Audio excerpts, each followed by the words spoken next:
nama Paulus merupakan salah satu tokoh paling kontroversial dalam sejarah agama. Dalam tradisi Kristen, ia dipandang sebagai pilar utama penyebaran ajaran Yesus kepada bangsa-bangsa non-Yahudi, bahkan dianggap sebagai pembangun fondasi teologi gereja.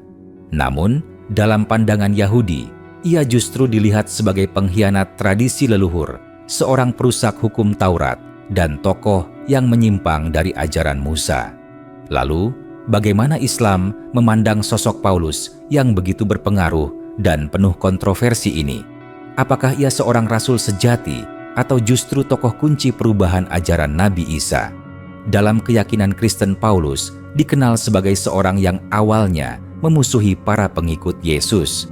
Ia disebut sebagai Saulus, seorang Farisi yang taat hukum Taurat dan terlibat dalam penindasan terhadap komunitas pengikut Yesus. Namun, kisah hidupnya berubah drastis setelah pengalaman spiritual di jalan menuju Damaskus. Ia mengklaim melihat penampakan Yesus yang telah disalib dan bangkit, lalu menerima perintah langsung untuk menjadi rasul bagi bangsa-bangsa di luar Yahudi. Dari sinilah Paulus mulai mengajarkan ajaran baru yang kemudian menjadi arus utama kekristenan. Ajaran Paulus membawa perubahan besar. Ia menekankan bahwa keselamatan diperoleh melalui iman kepada penebusan dosa Yesus, bukan melalui ketaatan penuh kepada hukum Taurat. Sunat aturan makanan dan banyak hukum ritual Yahudi dianggap tidak lagi mengikat bagi orang-orang non-Yahudi.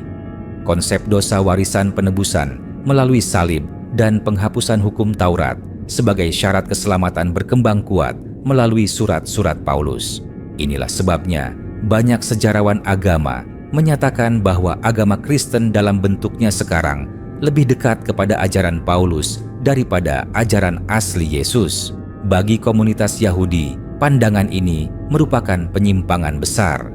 Dalam tradisi Yahudi, Yesus tidak diakui sebagai nabi, apalagi sebagai anak Tuhan. Paulus yang meninggalkan hukum Taurat dianggap sebagai murtad dari Yudaisme. Ia dipandang merusak fondasi keimanan yang dibangun atas hukum Musa. Beberapa literatur Yahudi menggambarkan Paulus sebagai tokoh yang menyesatkan bangsa-bangsa lain dengan ajaran yang tidak pernah diajarkan oleh para nabi Bani Israel.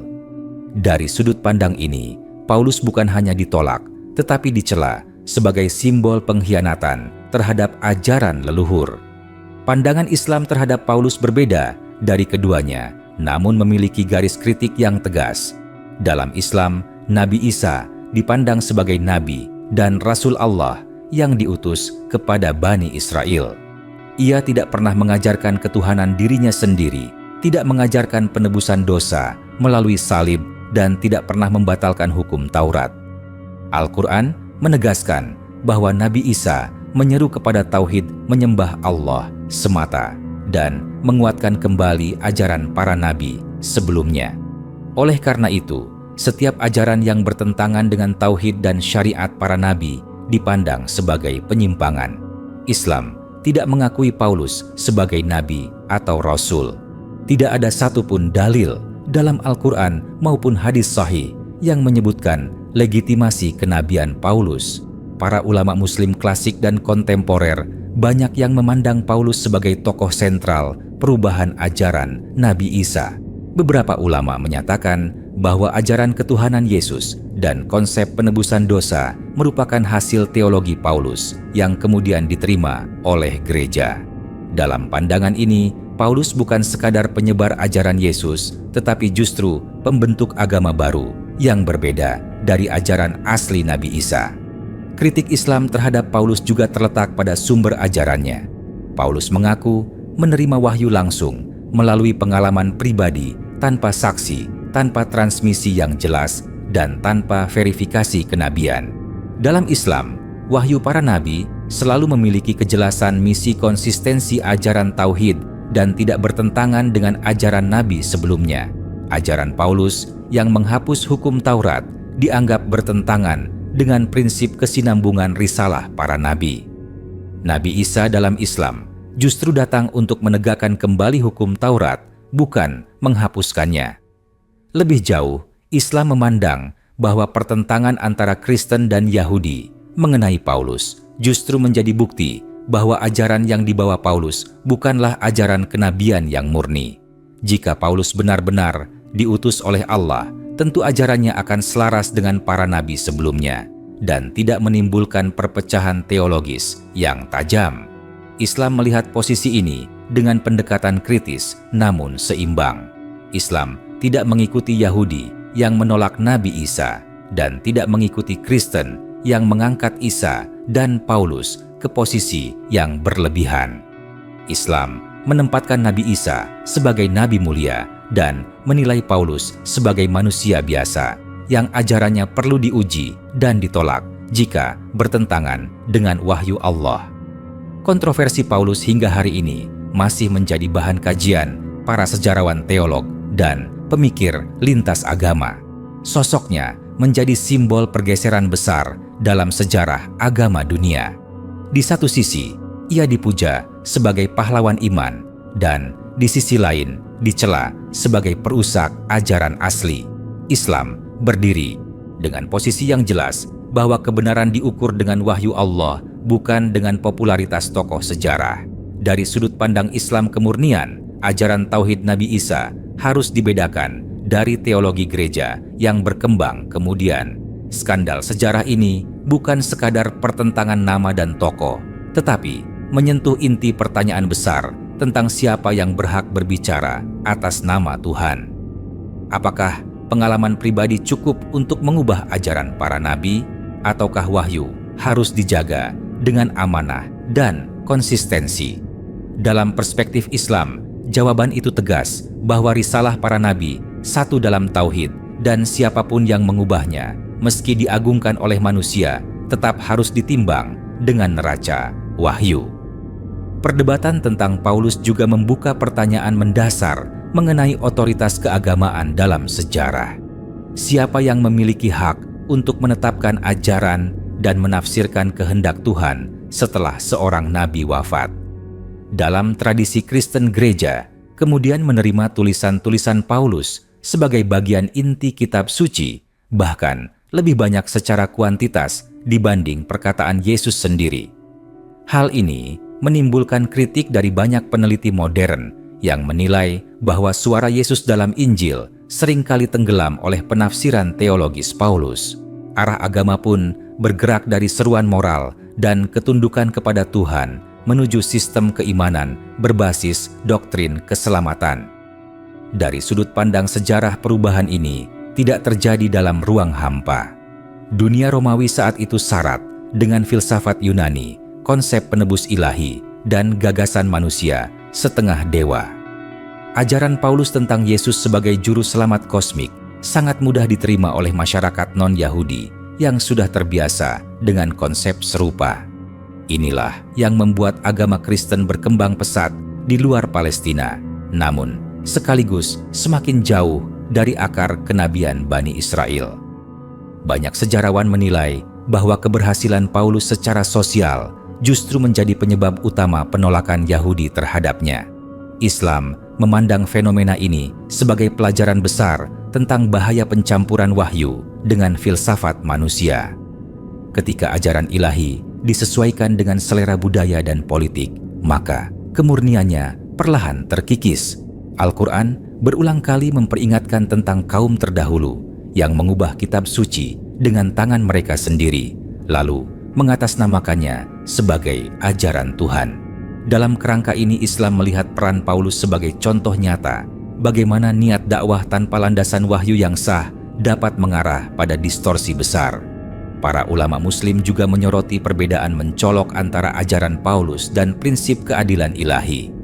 Konsep penebusan dosa melalui penyaliban dipandang bertentangan dengan ajaran bahwa setiap jiwa bertanggung jawab atas perbuatannya sendiri. Dalam Islam, tidak ada dosa turunan dan tidak ada manusia yang menanggung dosa orang lain. Tuhan Maha Pengampun, namun pengampunannya tidak menghapus keadilan. Karena itu, gagasan keselamatan instan melalui pengorbanan figur suci dianggap merusak makna taubat dan tanggung jawab moral. Selain itu, Islam juga mempertanyakan legitimasi historis kisah penyaliban yang menjadi pusat teologi Paulus. Al-Quran secara tegas menyatakan bahwa Nabi Isa tidak dibunuh dan tidak disalib, melainkan diangkat oleh Allah. Dengan demikian, seluruh bangunan teologi salib yang dibela Paulus kehilangan fondasinya dalam pandangan Islam. Jika peristiwa kunci itu sendiri diperselisihkan, maka ajaran yang lahir darinya pun patut dipertanyakan. Menariknya, sebagian pemikir Kristen modern juga mulai mengkritisi dominasi Paulus. Muncul kajian yang mencoba memisahkan antara Yesus sejarah dan Kristus iman. Dalam kajian tersebut, Paulus sering diposisikan sebagai arsitek utama teologi gereja, bukan sekadar murid setia. Hal ini menunjukkan bahwa kritik terhadap Paulus bukan hanya datang dari luar Kristen, tetapi juga dari dalam tradisi itu sendiri. Islam melihat perkembangan ini sebagai peluang dialog yang lebih jujur tentang akar ajaran dan peran manusia dalam membentuk agama. Pada akhirnya, kontroversi Paulus mengajarkan bahwa pengagungan tokoh tanpa uji wahyu dapat membawa konsekuensi panjang bagi umat manusia. Islam mengajak untuk kembali kepada prinsip dasar bahwa para nabi datang membawa pesan yang sama, yaitu menyembah Allah semata dan hidup dalam ketaatan moral. Segala bentuk ajaran yang mengaburkan tauhid atau menghapus hukum Tuhan demi kemudahan manusia harus ditinjau ulang dengan hati-hati. Skandal sejarah seputar Paulus bukan sekadar konflik antaragama, tetapi cermin bagaimana kebenaran bisa bergeser ketika otoritas wahyu digantikan oleh karisma individu. Islam menutup pembacaan ini dengan sikap tegas namun adil, bahwa manusia boleh dihormati atas jasanya, namun tidak boleh dijadikan penentu kebenaran mutlak. Kebenaran hanya milik Allah, dan wahyunya menjadi standar terakhir dalam menilai sejarah iman umat manusia. Jika ditelusuri lebih jauh, konflik tentang Paulus juga berkaitan erat dengan persoalan transmisi ajaran. Setelah Nabi Isa tidak lagi berada di tengah umatnya, tidak ada kitab tertulis yang langsung dibukukan di bawah pengawasan beliau. Ajaran beredar melalui ingatan lisan dan komunitas kecil yang hidup dalam tekanan politik. Dalam kondisi seperti ini, figur yang kuat secara intelektual dan retorika sangat mudah mendominasi arah pemikiran. Paulus dengan latar belakang pendidikan dan kemampuan debatnya tampil sebagai sosok yang menentukan narasi. Dalam perspektif Islam, ketiadaan sanad kenabian yang jelas menjadi masalah serius. Setiap risalah ilahi seharusnya dijaga melalui rantai periwayatan yang terpercaya. Al-Quran terpelihara melalui hafalan dan penulisan sejak masa Nabi Muhammad, serta diawasi langsung oleh para sahabat. Sementara ajaran Paulus menyebar melalui surat-surat pribadi yang kemudian dikumpulkan oleh gereja puluhan tahun setelah wafatnya. Perbedaan metode penjagaan ini memperkuat pandangan Islam bahwa perubahan ajaran Nabi Isa terjadi secara bertahap dan sistematis. Lebih dari itu, Islam juga melihat adanya unsur kepentingan politik dalam penerimaan luas terhadap teologi Paulus. Ketika Kekaisaran Romawi kemudian mengadopsi Kristen sebagai agama resmi, versi yang dipilih adalah yang paling kompatibel dengan struktur kekuasaan. Ajaran tentang ketaatan iman tanpa keharusan mengikuti hukum syariat dianggap lebih mudah diterapkan pada masyarakat multietnis. Dengan demikian, teologi Paulus mendapat dukungan kekuasaan sementara kelompok pengikut Isa yang masih berpegang pada hukum Taurat tersingkir dari sejarah arus utama.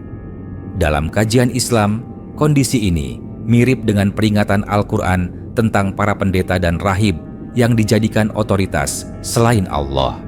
Ketika institusi agama menyatu dengan kekuasaan, maka kebenaran seringkali dikorbankan demi stabilitas dan ekspansi.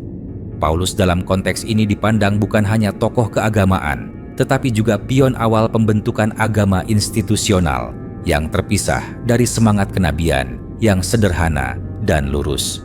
Islam juga mengingatkan bahwa ukuran kebenaran tidak ditentukan oleh jumlah pengikut atau keberhasilan penyebaran. Banyak nabi yang ditolak oleh kaumnya, namun tetap berada di atas kebenaran. Sebaliknya, tidak sedikit tokoh yang diikuti massa besar, namun berada dalam kesesatan. Oleh sebab itu, popularitas Paulus di dunia Kristen tidak menjadi indikator kebenaran ajarannya dalam pandangan Islam. Dalam tradisi keilmuan Muslim, Paulus sering dijadikan contoh ketika membahas konsep tahrif atau perubahan ajaran. Perubahan tidak selalu terjadi dengan menghapus teks secara langsung, tetapi bisa melalui penafsiran baru yang menggeser makna asli. Dengan bahasa iman dan cinta ajaran yang berat bisa diringankan dan hukum yang mengikat bisa dinyatakan tidak relevan. Proses semacam ini jauh lebih halus, namun dampaknya sangat besar. Akhirnya, pembahasan tentang Paulus membawa umat Islam pada sikap kewaspadaan terhadap figur apapun yang berbicara atas nama agama. Islam menekankan pentingnya menimbang setiap klaim dengan Al-Quran dan Sunnah. Tidak ada tokoh yang kebal dari kritik jika ucapannya bertentangan dengan wahyu. Dari sinilah posisi Islam menjadi unik, karena tidak terjebak pada pengkultusan tokoh dan tidak pula menolak nabi yang diutus Allah. Dengan demikian, kontroversi Paulus bukan sekadar cerita masa lalu, tetapi peringatan lintas zaman. Ia mengajarkan bahwa penyimpangan besar sering bermula dari perubahan kecil yang dibiarkan. Islam mengajak manusia untuk belajar dari sejarah agar tidak mengulang kesalahan yang sama, yaitu mengganti cahaya wahyu dengan logika manusia, lalu menyebutnya sebagai kebenaran ilahi. Dampak jangka panjang dari peran Paulus juga terlihat pada cara agama dipahami sebagai identitas kolektif. Sebelum masa Paulus, para pengikut Nabi Isa masih dipandang sebagai bagian dari komunitas Bani Israel dengan ciri kesalehan dan akhlak. Setelah gagasan Paulus menguat, muncul pemisahan tajam antara Kristen dan Yahudi yang tidak lagi bersifat etnis semata, tetapi teologis. Identitas iman bergeser dari ketaatan praktis menuju pengakuan keyakinan tertentu. Perubahan ini menciptakan batas baru yang kaku dan memicu konflik berkepanjangan. Dalam pandangan Islam, pergeseran semacam ini berbahaya karena iman seharusnya tercermin dalam amal dan ketundukan nyata kepada perintah Allah. Ketika iman direduksi menjadi pengakuan hati semata, maka standar moral menjadi longgar. Inilah yang dikritik para ulama ketika menilai ajaran yang memisahkan keyakinan dari konsekuensi perbuatan. Islam memandang bahwa para nabi selalu menekankan keseimbangan antara akidah dan amal saleh tanpa memutuskan keduanya. Selain itu, konsep Paulus tentang hukum dan rahmat juga menimbulkan problem filosofis. Dengan meniadakan kewajiban hukum ilahi atas nama kasih karunia, maka perintah Tuhan seolah menjadi beban yang tidak diperlukan. Dalam Islam, hukum Allah justru dipahami sebagai bentuk rahmat itu sendiri karena ia menjaga manusia dari kerusakan jiwa dan masyarakat. Menghapus hukum bukanlah kasih sayang, melainkan membuka pintu kekacauan. Perbedaan cara pandang ini menjadi salah satu titik paling tajam antara Islam dan teologi Paulus. Islam juga melihat bahwa sosok Paulus seringkali luput dari kritik karena statusnya yang terlanjur sakral. Padahal, dalam tradisi Islam, justru sikap kritis terhadap tokoh adalah tanda kecintaan pada kebenaran. Para sahabat Nabi Muhammad sekalipun tidak kebal dari koreksi selama wahyu masih turun. Setelah wafatnya Nabi pun tidak ada individu yang ucapannya disamakan dengan firman Allah. Prinsip ini menjaga agama dari dominasi manusia atas wahyu. Menarik untuk dicatat bahwa Al-Quran tidak menyebut nama Paulus sama sekali.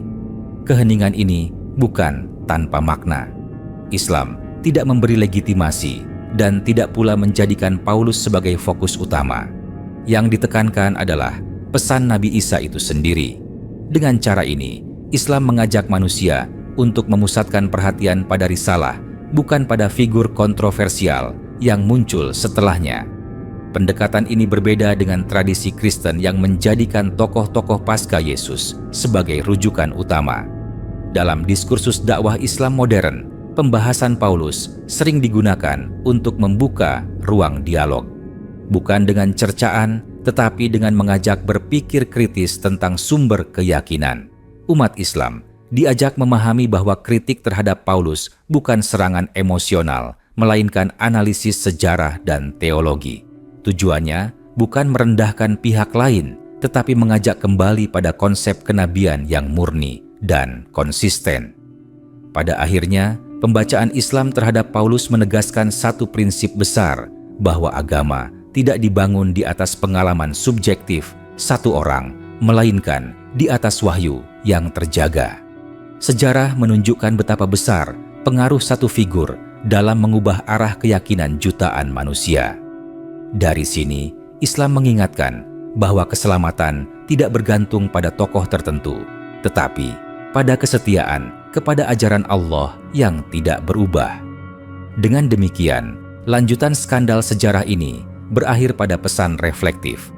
Ketika manusia terlalu percaya pada otoritas individu dan mengabaikan standar wahyu, maka penyimpangan dapat diwariskan lintas generasi.